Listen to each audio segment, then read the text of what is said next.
चलिए देखते हैं अब कूलाम का नियम क्या कहता है। कूलाम के नियम अनुसार बहुत सिंपल सा है। कूलाम के नियम अनुसार कूलाम कौन थे, सबको पता है, हम रिवीजन कर रहे हैं। कूलाम एक महान वैज्ञानिक थे, चार्ल्स अगस्टिस डी कूलाम इनका पूरा नाम था।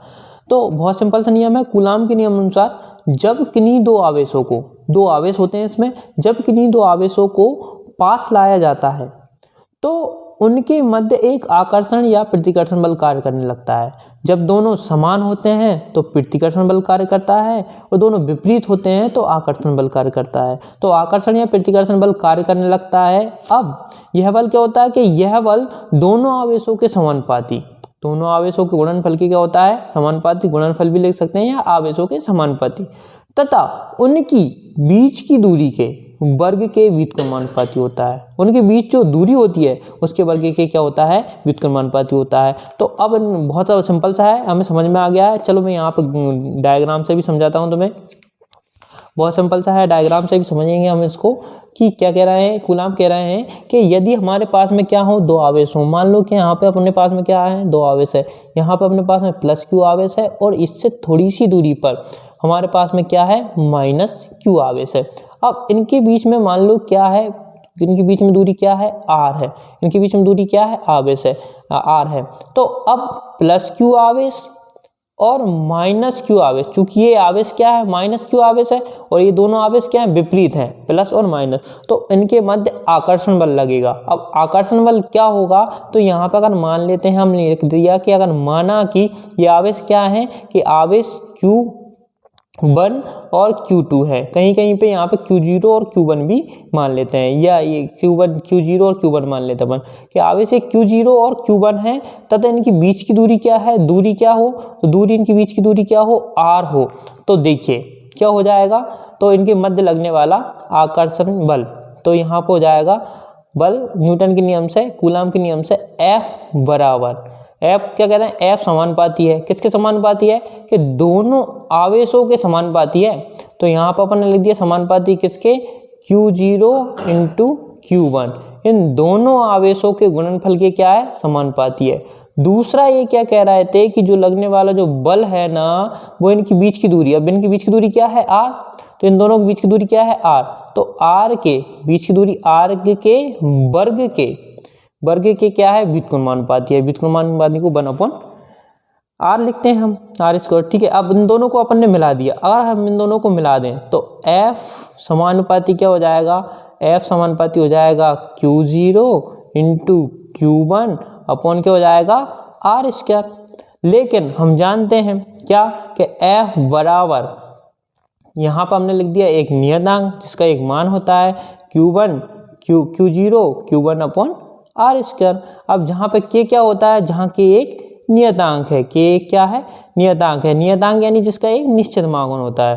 अब नियतांक और इसकी वैल्यू क्या है, इसकी वैल्यू है 1/4 पाई एप्सिलॉन 0। ठीक है, इस मान के बारे में भी मैं बताऊंगा आपको। तो इसकी वैल्यू कितने है, 1/4 पाई एप्सिलॉन 0। K का मान हम रख देंगे तो F बराबर क्या हो जाएगा, F बराबर हो जाएगा 1/4 pi epsilon 0 Q0 into Q1 upon R²। ठीक है, तो ये हमारा क्या आ गया, ये हमारा कूलाम के नियम से क्या आ गया, बल का आ गया। ठीक है ना, इसी को हम कूलाम का नियम कहते हैं। ये कूलाम का नियम का सिंपल सा व्यंजक है। अब यदि हम क्वेश्चन पे जाएं तो क्वेश्चन थोड़ा सा आगे भी था। क्या क्वेश्चन था, क्वेश्चन को अगर अपन दोबारा से देखें तो ये देखिए क्वेश्चन क्या कह रहा था। क्वेश्चन कह रहा था कि बल के साथ में इसकी सहायता से एकांक आवेश को परिभाषित कीजिए।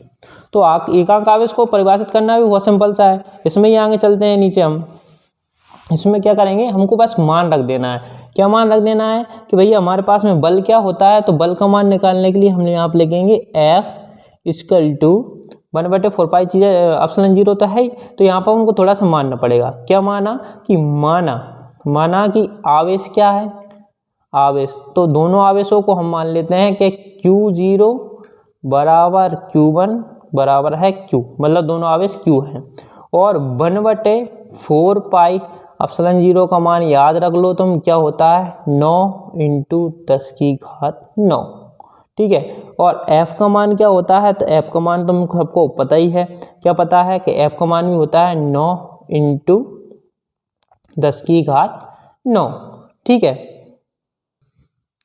अब इन सभी मानों को अपन क्या रख दें, ऊपर इस वाले समीकरण में रख देते हैं। बहुत सिंपल था, रख देते हैं। चलिए देखिए, तो रख दिया अपन ने समीकरण में कि f का मान कितना है 9 इंटू 10 की घात 9 बराबर 1/4πε0 का मान कितना है 9 इंटू 10 की घात 9 इंटू यहाँ पर Q0 और Q1 की जगह पर हम क्या रख देंगे Q into Q upon r square. दूरी क्या मानना है, यहाँ पर दूरी मान लेना 1 मीटर, तो आर स्क्वायर यानी 1 मीटर का हमने करा स्क्वायर।